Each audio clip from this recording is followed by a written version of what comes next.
Mbote na bino banso bozuli baku ya kolanda biso na mokolo malelo na émission Tolobela Mboka Congo. Émission Tolobela Mboka Congo epesami bongo na molobele wa bino Océan de la presse congolaise. Mokolo malelo Océan wa bino azali ye mokote, azali bongo ko katariban na mwana mboka Isam Mokambia eside ya kambaka bobele bayi basalaka bongo masano. Basalaka masano nyonso, discipline nyonso, o ezali nzango, ezali bobele ba sportif, ba ebanso, oyo bazali kati na ba arme asio ya zalaka bongo na bango pona kotambwisa bango pe kopesa bango discipline ya solo solo. Na yende toko kata penza riba pe toko panza mpoke na maimanso makoleka na République démocratique du Congo.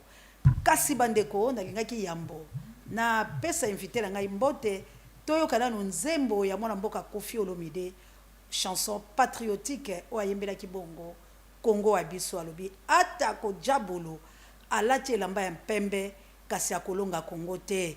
Congo ezali bongo ya bakongomani, Congo ezali ya biso soki régi ekozala nanga monoko moko batela nanu ngai nzembo wana ya Koffi Olomide chanson patriotique un album na affaire d'état si je me trompe pas.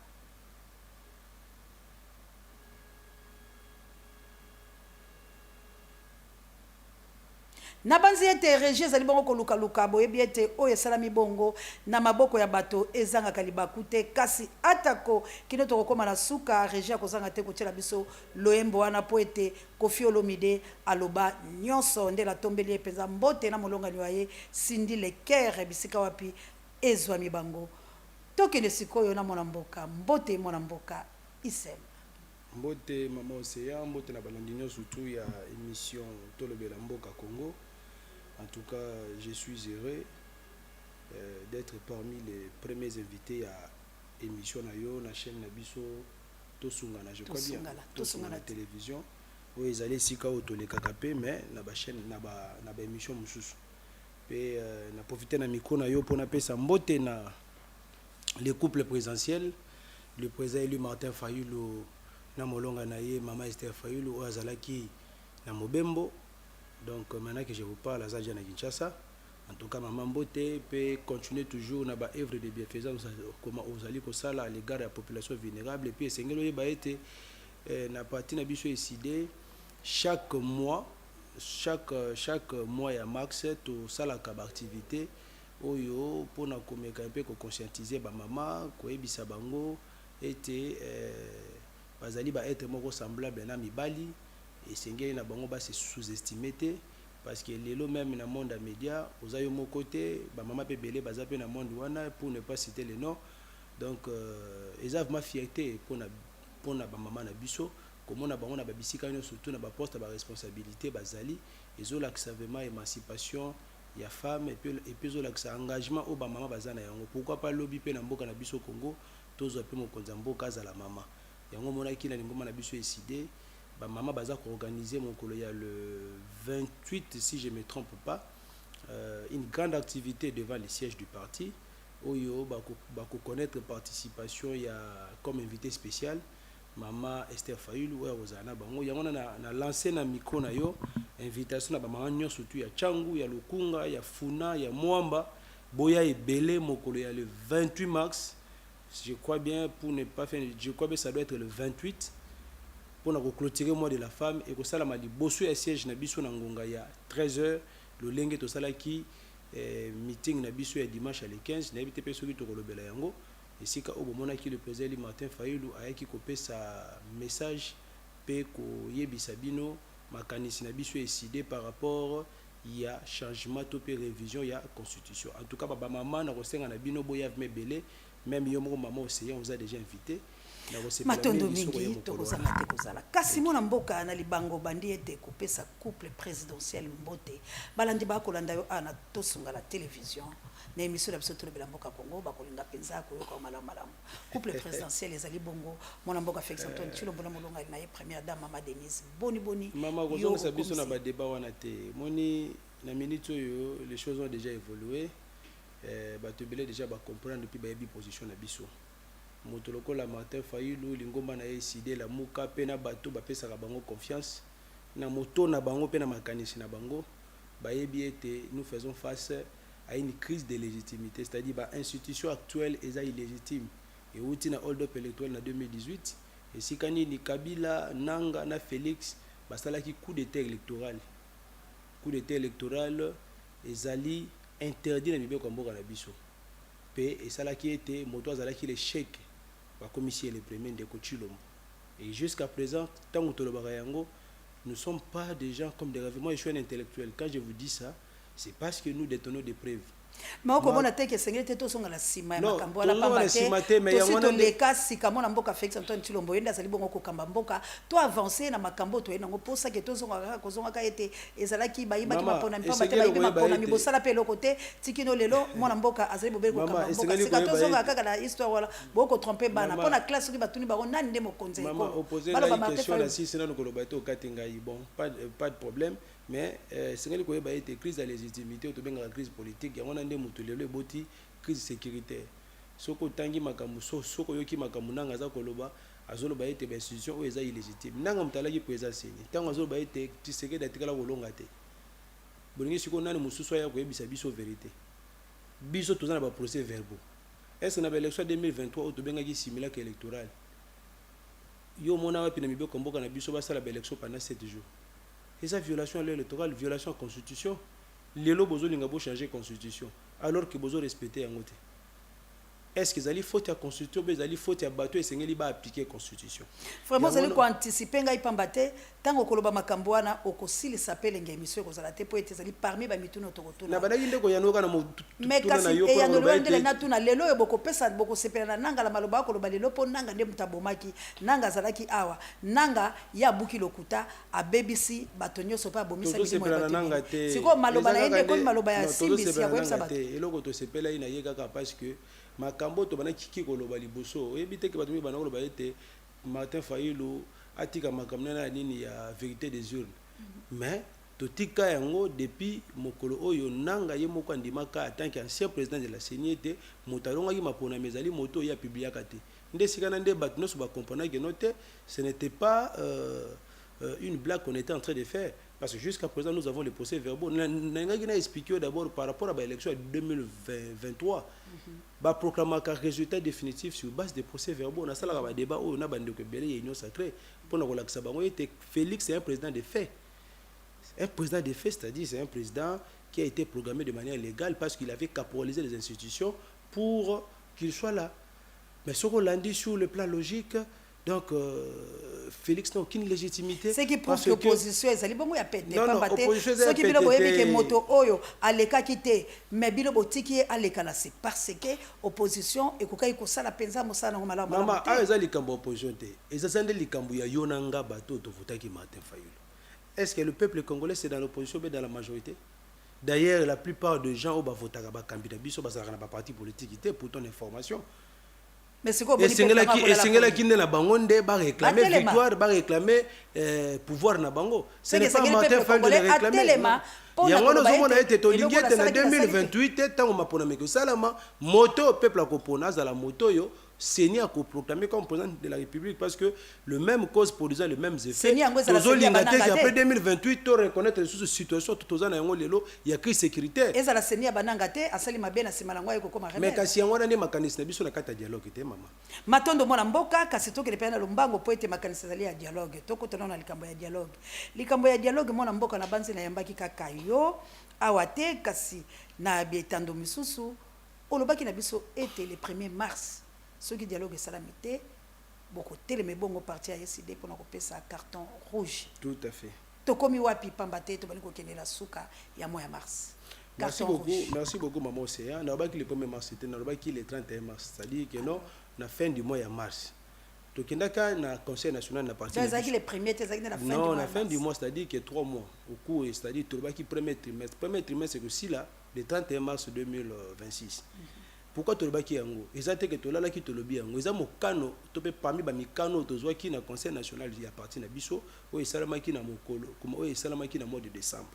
Et sika o toloba ki était pona ki maison na mboka na biso to senga ki na conseil de sécurité a appliqué de manière intégrale la résolution 2773. oyo esitaki Rwanda comme étant agresseur et singalaki na ye a retiré ba troupes sur le sol congolais.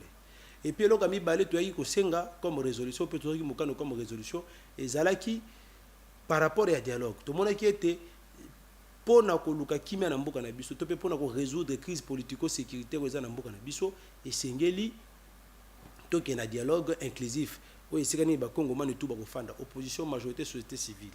Et on a tout le baki était to pesi makanisi wana depuis 2024. 2025 et Sili, Goma, Bukavu, aujourd'hui plusieurs localités sont entre les mains du M23 et pendant que je vous parle, il y a une forte escalade de tension à l'Est. Bah, Fontime Zongi, Moutazo respecter cesser les faits à Zate. Bah, victime, Ezalika Kabiso, bah, population.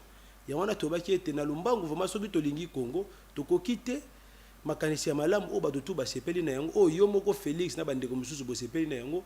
Pourquoi est-ce que ça traîne? Pour mon équipe président Lorenzo azo ki makanisi ya ko bengisa ba Congo mani pas consulter bango. Il a consulté tout le monde. Toutes les parties prenantes, na bato ba ina ba cahier de charge na bango ba Kabila ba Katumbi, tout le monde a été consulté de manière officieuse et officielle. Même le président Martin Fayulu aussi était parmi les gens qu'on avait consultés par l'intermédiaire des émissaires ya président ya Angola. Ndeko ko sala ki makamuno Sicily. Siko eloko nini komi eloko nini zozanga po ete ndeko Félix oyo aza président de fait lokola Kabila en 2016 a convoqué un dialogue mais yete mutaponaka ba médiateur parce que le médiateur des bateaux bazalaka ba inspiraka confiance na bato nyonso tout bazali koya mais siko ndeko Félix alinga sala makamuna lolenge na ye pona ya lobaki ete dialogue oyo ko sala les dialogue oyo ba institution na yende o biso to ba geza ba institution illégitime ya linga sala lolenge Kabila sala na 2013 rappelez-vous le temps où salaka consultation nationale où ils allaient une forme de dialogue as tchelaka biso président moi ils allaient dirigé par Kengo na Minako pour mon cas dans le passé UDPS MLC les autres partis ba boycotaka yango et puis ça n'avait pas produit des résultats escomptés de la même manière aussi avec lui pour na koluka ko kima vérité pour na koluka ko kima pour résoudre le vrai problème parce que lui-même d'abord il est parmi les acteurs en crise parce que ceux qui les autres toujours bien Chilombo c'est parce que nous ne lui reconnaissons pas comme étant notre chef de l'État parce qu'il n'a pas la légitimité du peuple. C'est ainsi que pour résoudre ces problèmes-là, et c'est là qui to fanda to solo là, to lukandeli to aussi sa crise politique, ou boteli biso bitumana est. Mais ndeko Félix to constater qu'il est en train de traîner les pas. Et on a toujours dit mokano na parti na biso était ceux qui to commis le 31 mars. Dialogue et salamité, biso décidé, to kitana balabala, to intensifier ba action pour na ko exiger ngo maintenant na lolenge moko ya makashi. Pour tout le monde, depuis janvier, mois de mars, il n'y a rien qui est fait.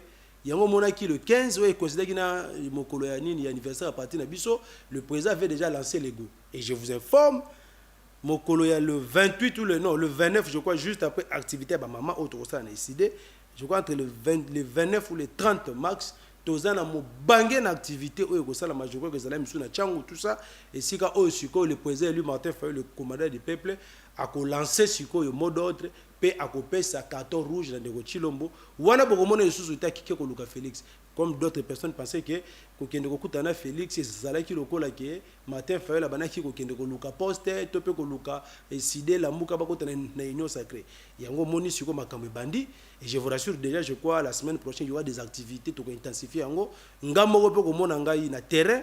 Nous allons intensifier des activités, des actions avec surtout les sportifs. Tous en avons un terrain.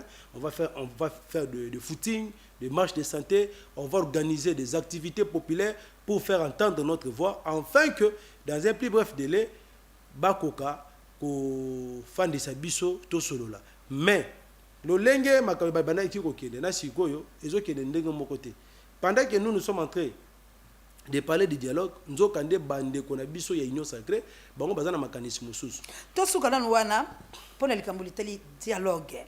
To kangi pe batono so bakangi bande ko bakolanda biso sika que les 31 nde makamusu bakozala. Bo milengeli mutuna na ngeza libongo. Pe la bandi bato bakolanda biso sika bazali pe ko poser question.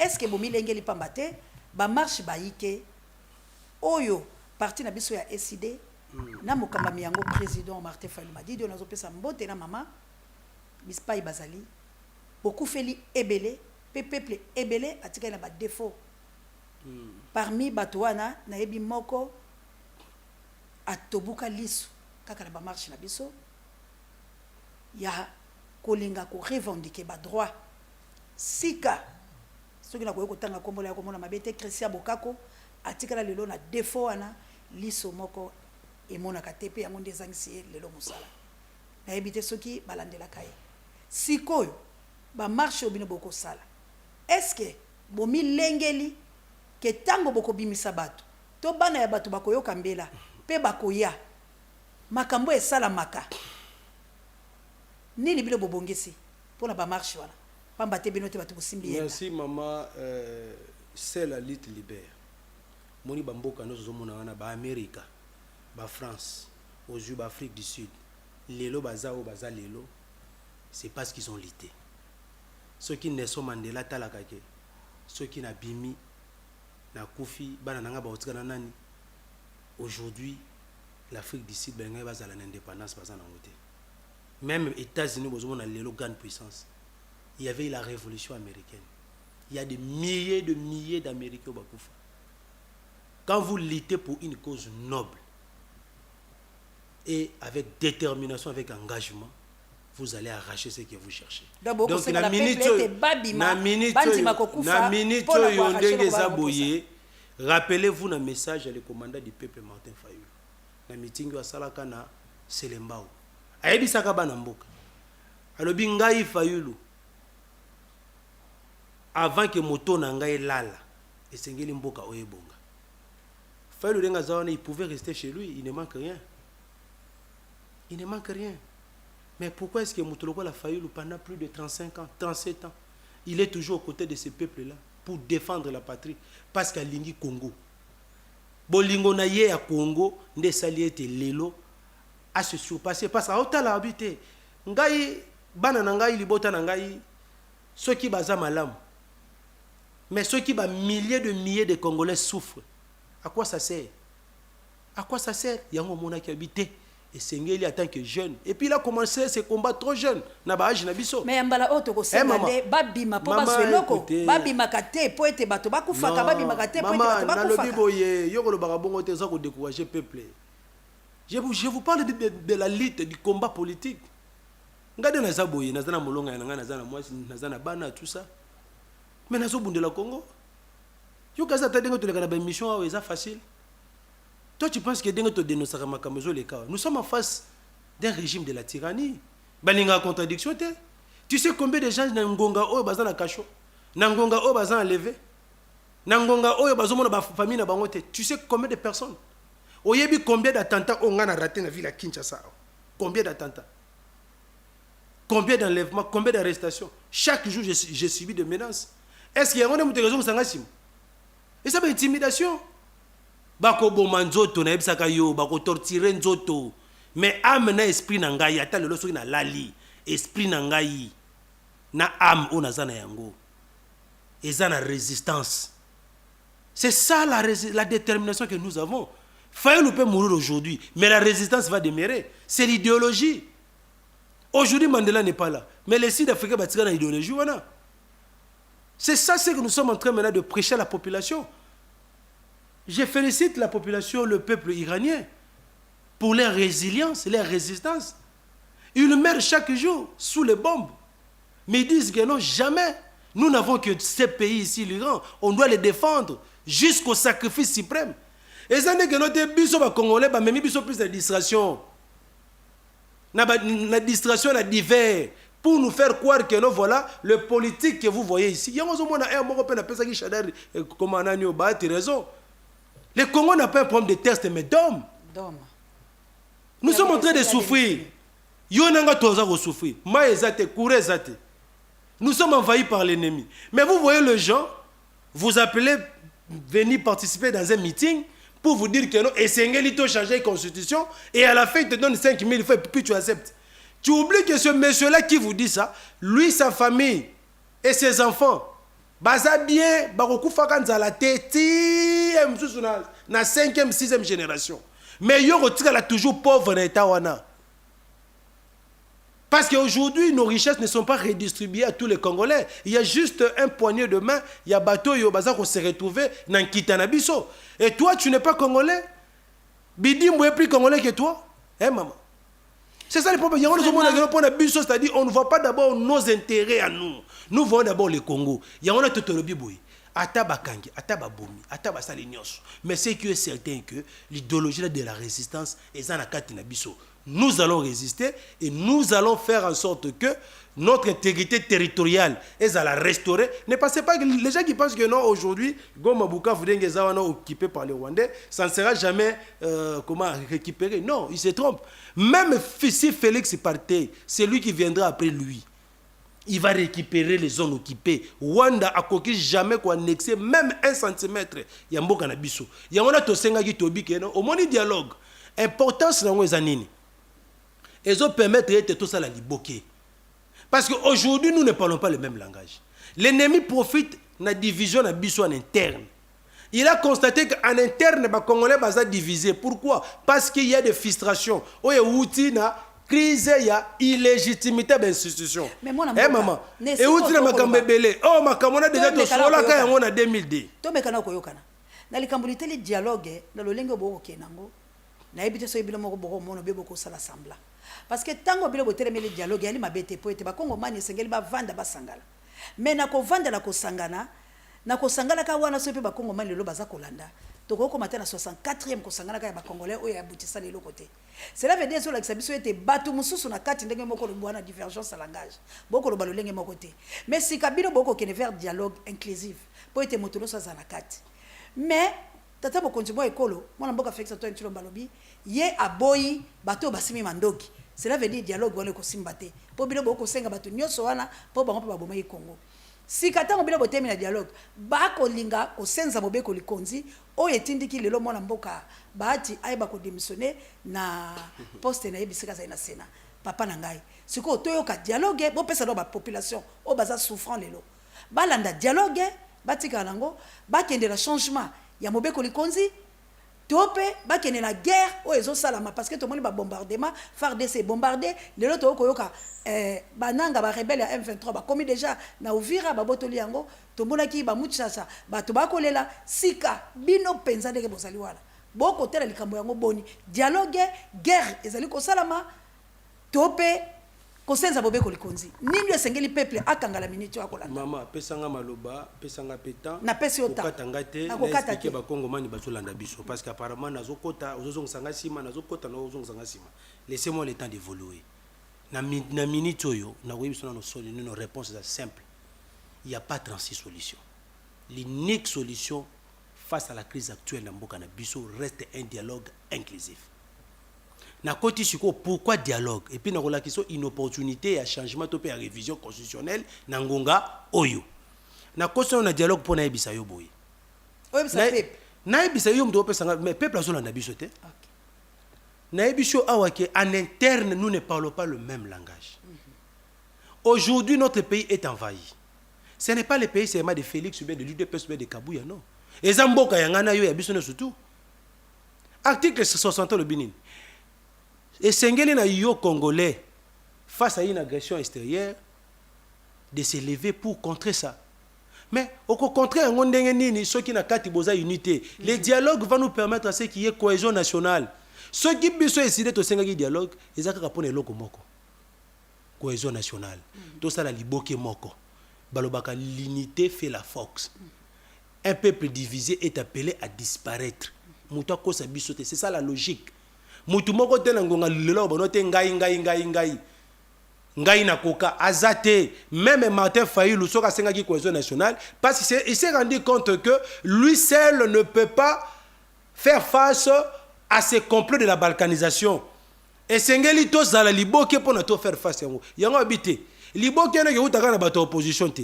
Ici on ne demande pas l'unité ou bien la cohésion ou bien la cohésion de l'opposition non. Nous demandons la cohésion nationale. Parce que dans la cohésion nationale, tous les bateaux sont en pouvoir, bateaux sont en opposition, bateaux sont en la société civile. Donc, on a dit que tous les mécanismes sont banganga nzambe. Babité, ça mécanisme malamu. Bah, il faut mettre en place pacte social pour la paix et le bien vivre ensemble. Pour moni bakena qui partout. Aujourd'hui, si on a vraiment besoin de mettre fin à cette crise, on ne va même pas aller chez Lorenzo. Ce que moni fait, c'est pas Lorenzo, c'est parce que il ne veut pas de la Senco SSC. À ce moment-là, c'est comme ici, Sénéco et SCC, c'est beaucoup plus proche et opposition, et que ceux qui ont un dialogue, ils ont des avantages. Nous n'allons pas au dialogue pour que Moutumoka gagne, Moutumoka pour la terre. Il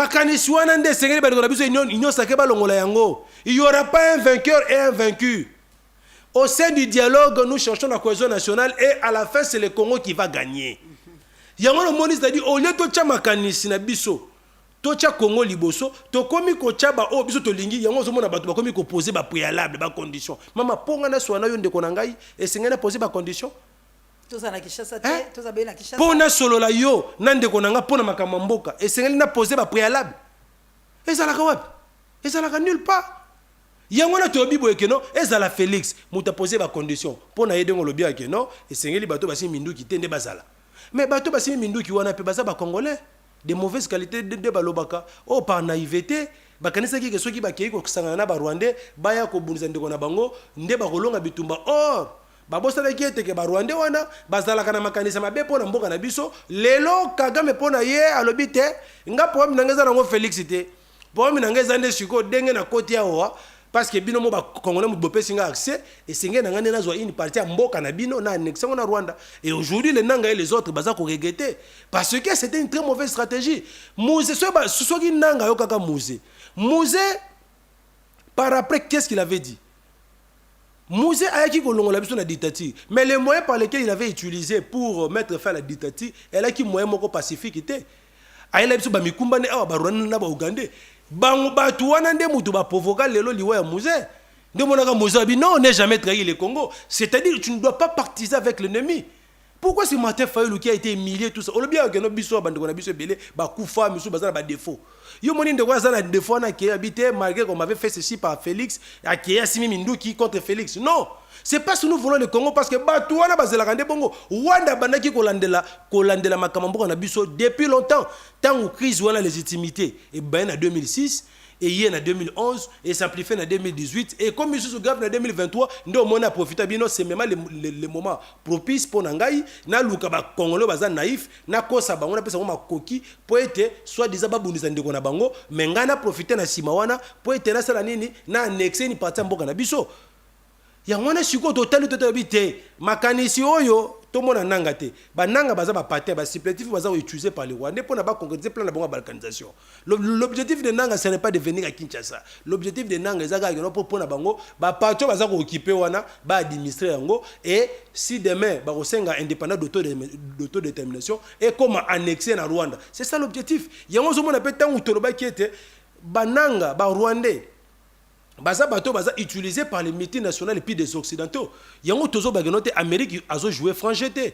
Parce que si aujourd'hui l'Amérique avait besoin de mettre fin à cette guerre, 48 heures c'est trop. 48 heures c'est trop.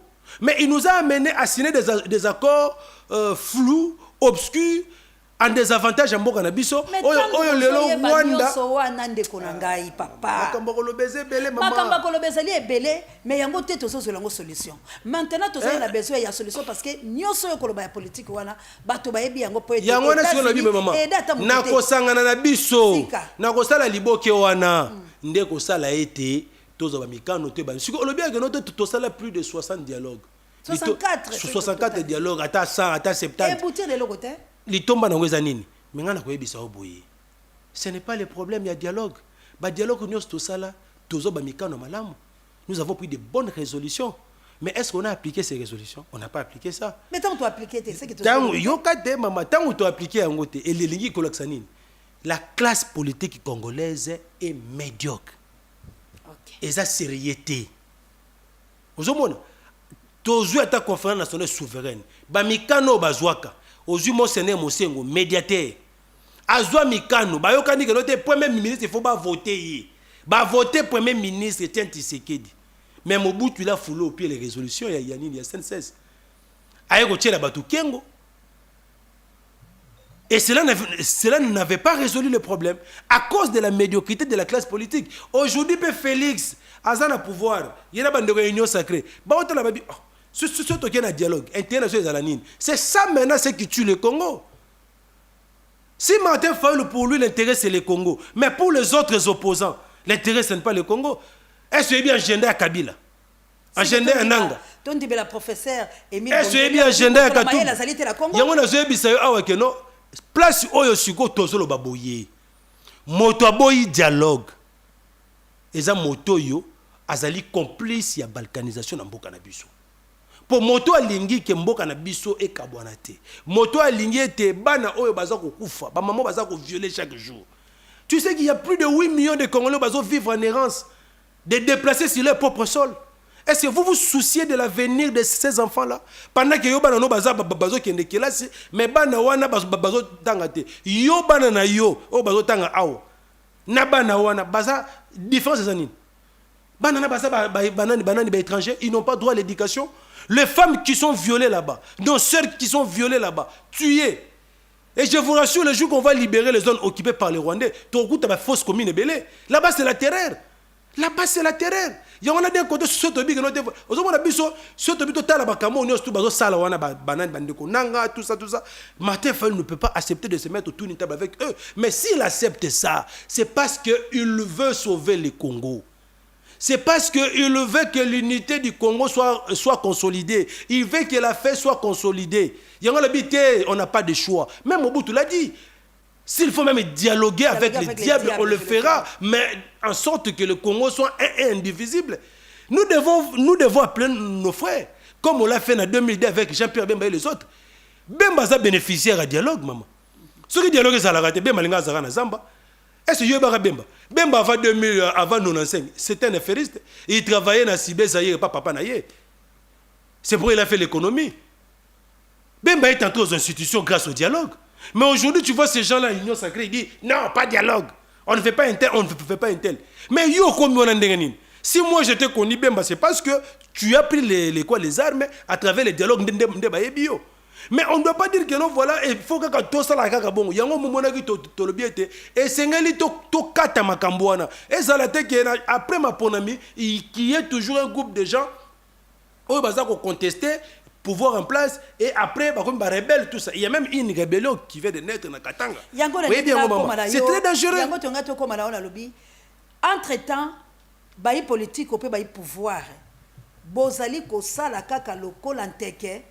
Bobosani ete balebele basali bobele ko mobotama yo moko pe uti ko anticiper ko loba yango ke na Katanga pe ba officialiser bango oui balobi ete bango baye otango basali koya e komi sika pasi ya bandeko baike ko banga ikoti na mboka ba to na M23 on a to maîtriser yango te et puis sika to M30 bakatange wana oyo ba tokoyeba lelo ko maîtriser bango les sous-soutés parce que ba officialiser rébellion la bango na miso ya bato yango nde motuna nanga sika yo zali moyi politique est-ce qu'il faut bo umela kaka na ko kena dialogue o bino moko bo ko mona ke ko sala maté na ko kena dialogue oyo ezali ko poser ba te dans le sens ya ba conditions eza poser parce que bino bozali na dialogue national et inclusif. Vous voulez tout le monde bakota la carte. Mais nangambo ya mokambila biso président de la République mon amboka Félix Antoine Tshilombo. Yé pas ali ko pesa makambo na ya lobiete na blingi eza na Kinshasa mais bato basili mandoki te. Entre temps bato bazala mandoki babito ko na Kinshasa te parce que tozana insécurité. C'est que nande ko Félix na bato na balingi Congo te parce que un vrai patriote ne peut pas poser des conditions pour qu'il vienne participer au dialogue. Et pesa mi bongo pe batelo so bayoki yango. C'est que toi mais toi c'est la réponse à facilitateur parce que la minute yo qui mandat pour consulter Batutu Ezali Lorenzo. Et selon nos informations, le président Lorenzo a consulté tout le monde. Il y a même déjà une feuille de route qui a été tracée.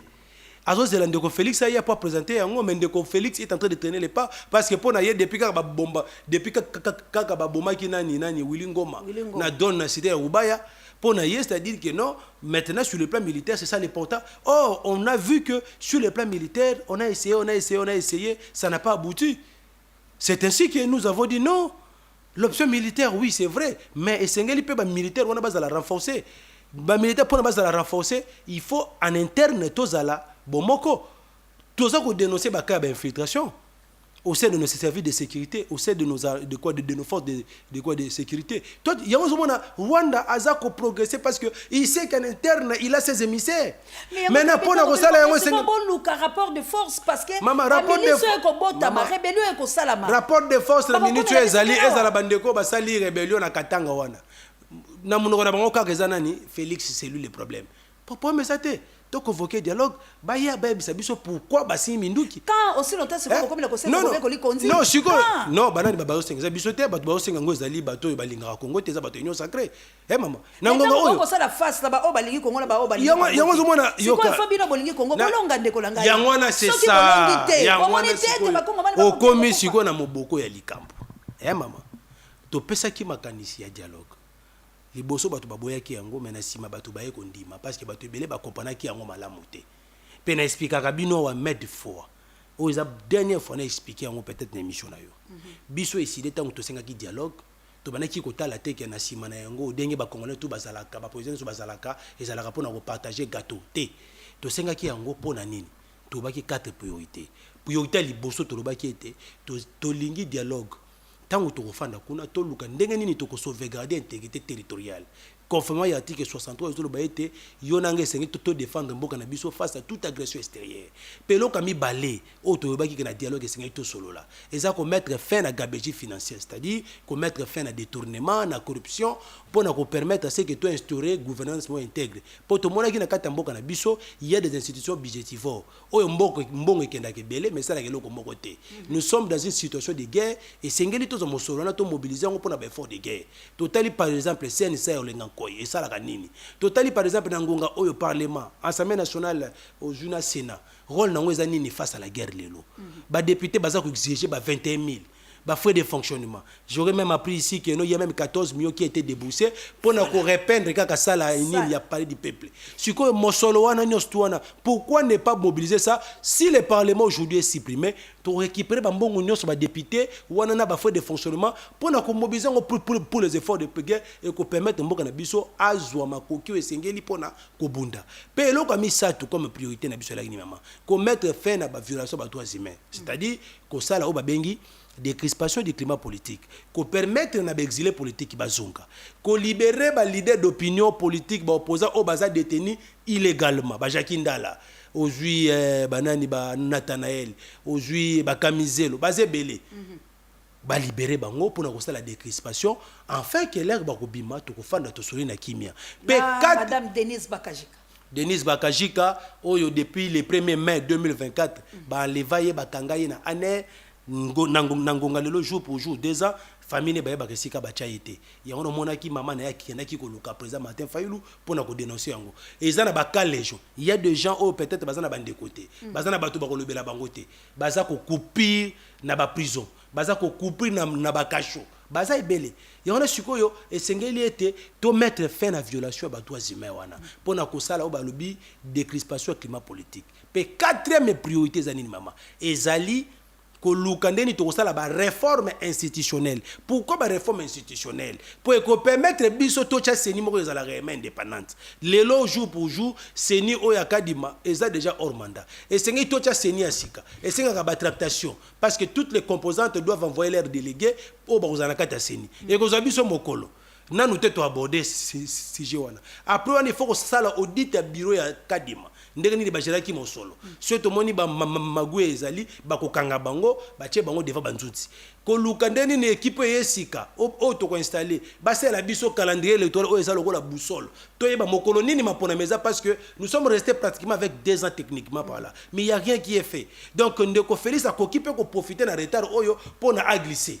Ozomona nyonso to neza na kati ya dialogue tango to sala ba réforme tango to senga ba réforme institutionnelle cour constitutionnelle il faut ça impartial banzuzo ba kozala wana bazala réellement banzuzo baza indépendante parce que ba résultat définitif bango ndem ba ko publier yango pourquoi on a demandé tout ça même à ta révision il y a loi électorale que l'on a besoin d'un système assez électoral que ce soit besoin d'un système normal OK premier sur 50 000 fois d'office il est élu c'est-à-dire pour nani torbi bongo pour na ko permettre ete na 2028 tango to kosala maponami moto akoleka ateka za la Martin Fayulu te mais azala quand même heureux que na kenaki na maponami moto ya longue za moto peuple ne mutavotaki et wana balobaka no sali to jeter sur la base moko solide pour une nouvelle démocratie na mboka na biso mais ceux qui siko na makanisi wana to sali yango te na ngonga o esengeli to pesa ki makanisi wana depuis 2024 pour que déjà en 2025 2026 je pense que si on avait même organisé le dialogue avant décembre 2025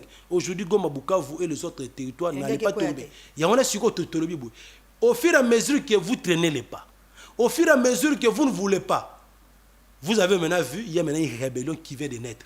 Et Botamika en février. Qui vous dit peut-être d'ici 1 mois, 2 mois, il y aura aussi d'autres rébellions. Et finalement, pourquoi ces rébellions bazo Botama? Parce que se rendre compte qu'il y a la fragilité des institutions. Le leadership que nous avons au sommet de l'État est devenu faible et qu'il n'a plus, en fait, il n'a pas la légitimité. Et comme il se peut ça, sous opportunité, nangonga o dengue peuple za ko souffrir, mutu mususu akoki akena na place moko boy akosi bango na bita dengue za ngana ngana za sauver. Courant bozanga kango mais so ibochenga ka maboko ngai so na komi place boy na ko sala. Et ce sont des gens comme ça qui sont en train de manipuler les gens pour leurs intérêts égoïstes parce que tali mingi batu wana makamba basa ko sala. Tous ces rebelles là, tous ces mouvements rebelles, c'est pour les intérêts, c'est pour les intérêts, ce n'est pas pour les intérêts du Congolais. Il y a un monarchie to yako baté et sengeli to fana na dialogue moko inclusif. Kabila ndimaki dialogue, Nanga ndimaki dialogue, tout le monde a accepté le dialogue. Mais sikoyo eloko to senga nini? Comme bapoza ki ba condition na bango, balobaka dans le choc d'idées jaillisse la lumière. Bakoyo kanakaka. Tango oya koloba oya lobi tout ça bakoyo kana, le président Lorenzo attaque moto amayele, moto makanisi, na ndenga yo ki batunyo surtout, tokotala siko na mikolo eza koya, soka ya minani mwana mboka Félix, oya koloba ndesko ba ndeni ba osala parce que soki mikolo yango ekokoma na 2027. Mama, soki yoka soki bango na stratégie na bango ezali Kosali Sabiso dialogue après 2027 pour permettre de Félix. Parce qu'il faut pas tout bailler. Félix a maintenant 2 ou 3 stratégies. Stratégie à Liboso Zanine, c'est de jouer avec le temps, avec les chronos. Parce que pour Naya Ebi non, comme Bitumeza na Est, donc à Koki ko pousser raison que comme Toza na Bitumba, moyen tout ça la maponami ezate. Ozomona pour na ko convoquer dialogue. Si le dialogue où il y a convoqué wana et que dialogue moko pona ko luka vraiment ou balobaka c'est-à-dire cohésion non et que la pona epesa ye makoki ya ko prolonger ba benga glissement le lenge de ko Félix le lenge de ko Kabila à ça en 2016. Deuxième stratégie les anini. Il faut coûte que coûte avant to comme 2028 to changer to peut réviser constitution ou ko pesa nga possibilité na briguer 3e mandat.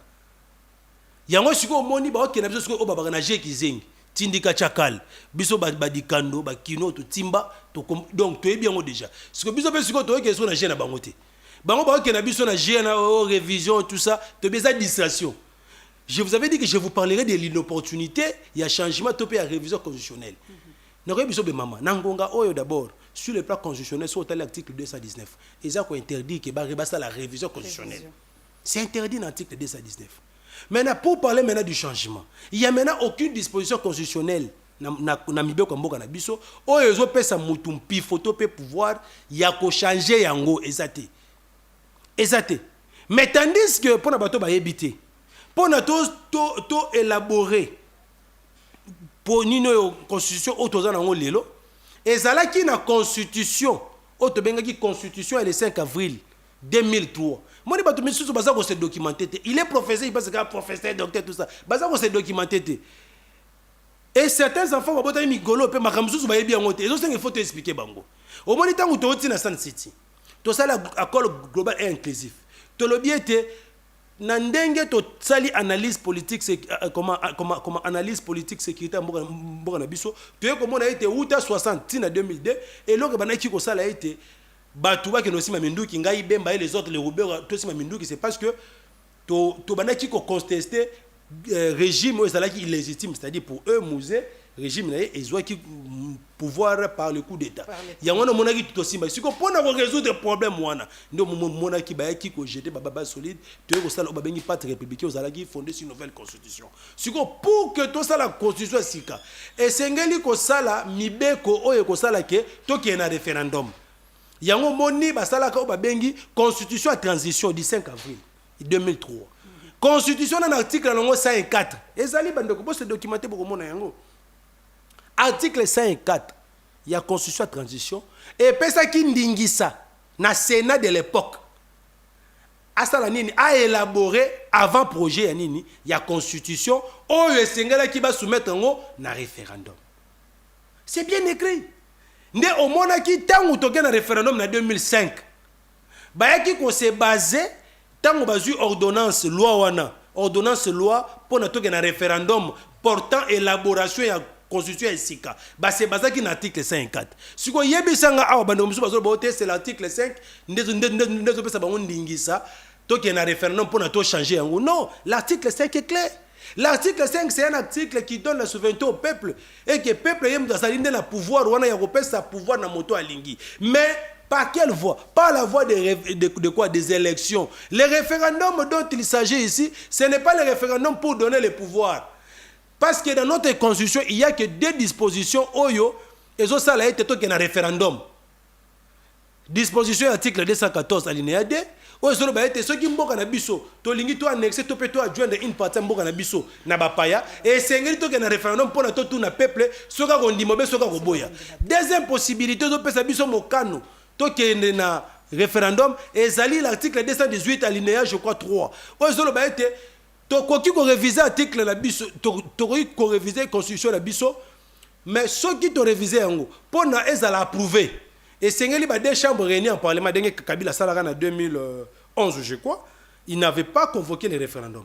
Les deux chambres étaient réunies seulement en congrès et ils ont révisé la constitution. C'est constitutionnel. Est-ce que c'est le moment? Tu souffles le moment pour comme tu na suka, mais la banzi tu kozala kaka poete. Nzela esi efungwami pour peuple aye ba bosolo na ye peuple azana makasi ko revendiquer ba droit parce qu'il y a des souffrants. Tu as la rubrique moko ezu. Na ezu alande aux la fait monsieur la biso ota la paix au répondre biso par rapport à insécurité par rapport à démobilisation aux ezo sala malelo et mimi nini na kati ya République démocratique du Congo bati la biso na régie rubrique la biso ya ezu pour éviter la biso za la makasi à répondre biso.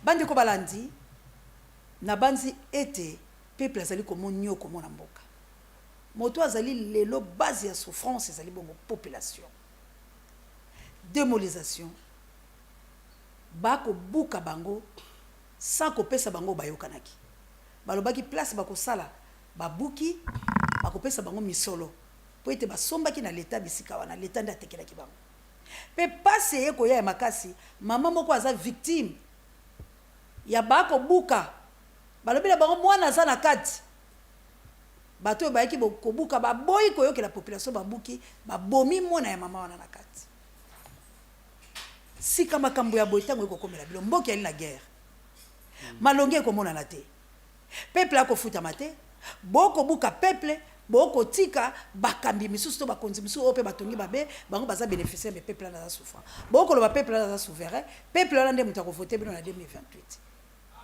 papa na ngata ko posa nini okoyi koloba na phénomène oyo ko lelisa peuple sika ali moto na nzala zangi lotiliki azangi nzela azangi tout baboto lié mabele ali na sika ko fana te nini okoyi koloba mais mama omoni tofani na kisasa toza ba extraterrestre toza ba kinois toza wa et puis tolobaki ke biso na bandeko yo ba force du progrès na IDPS tokosi na moka na kisasa Martin Fayulu décidé la moka tolobaki biso toza loka bakatumbi te bakabila te akimi libanda ke kuna biso bakobwa kele pe to na kufi akene perte. Mieux vaut que ton sang soit coulé sur la terre de tes ancêtres. Là tu seras honoré pour ton combat, pour ton bravoure. Non bisaka bandeko na biso boy. Omoni pouvoir ici là. Mandat pe ici là. Pouvoir ici là, mandat ici là. Bakabuya ba bien très bien. Et là, on dit Félix pendant 7 ans, où il a salité na 2 ans de salon. Il faut rien espérer. Félix ne fera rien. Il a démontré déjà ses limites. Ameka simbi na ngote. Na miso denge za boye c'est-à-dire que non, nous sommes en train maintenant de regarder les chronos. L'air 2028 est comme rapide pour que nous puissions débarrasser ce régime. Afin de mettre des personnes compétentes pour relever les défis. Maman, bato basangi ndogite. Moi, je suis fonctionnaire. On a fait déjà 2 mois, on va foutre à bisoter. 2 mois, on va foutre à bisoter. J'ai une femme, j'ai des enfants à la maison, j'ai le membre de famille, je dois payer les loyers. Parce que tu fous de la rabanda, tu vas locater. Tu vas locater. Si le salaire est un caractère alimentaire, au salaire des mots, tu fous de la si tu vivre dans les bottes. Et ça, c'est ce et puis en dehors de ça, l'otiliki, maï, ezalakate. Nzela.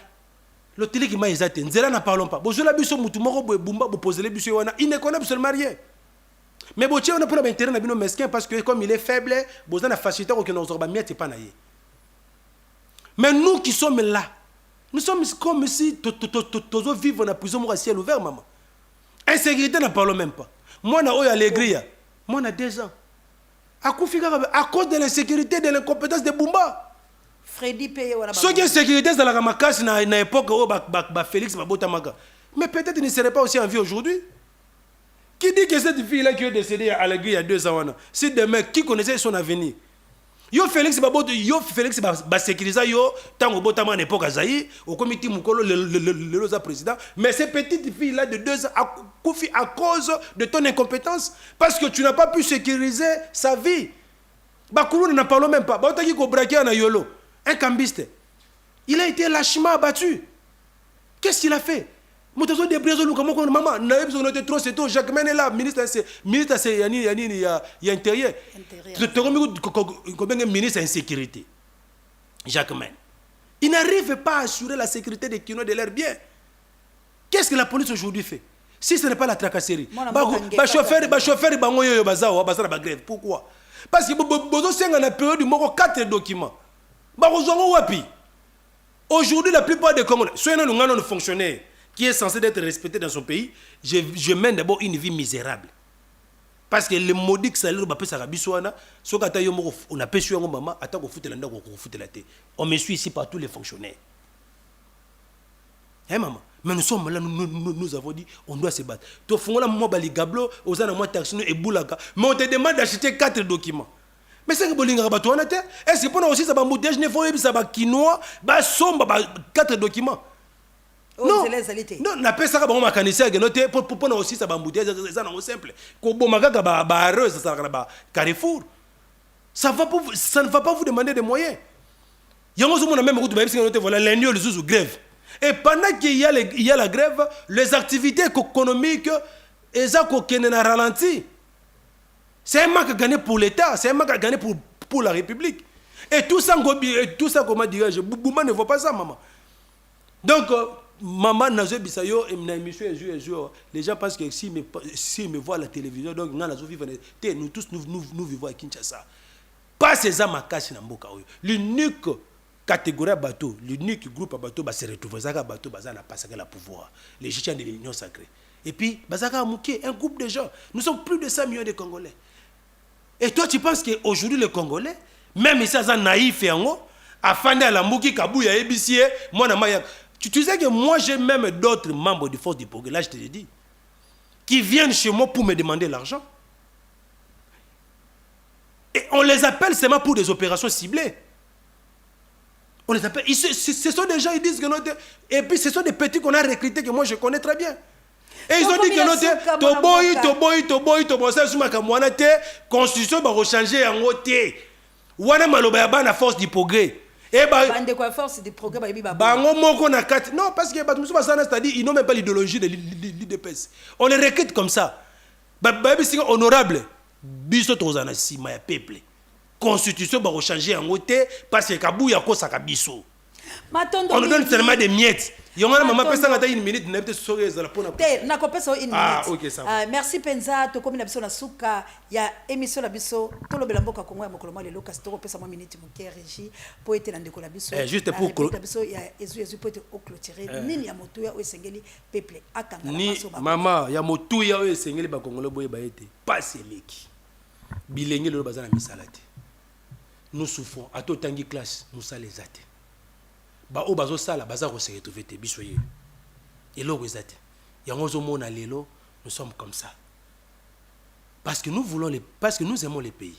On a dit non, je peux aussi mobiliser un peu de moyens na zumo so na ngape na kena ngape libana mboka na tiki na ngape makambo na bité soki lelo ngai na bundeli mboka na ngate muta ko bundela nga na place na nga zate comme certains pensent que les Américains viendront ici pour défendre le Congo plus que nous-mêmes. Asate.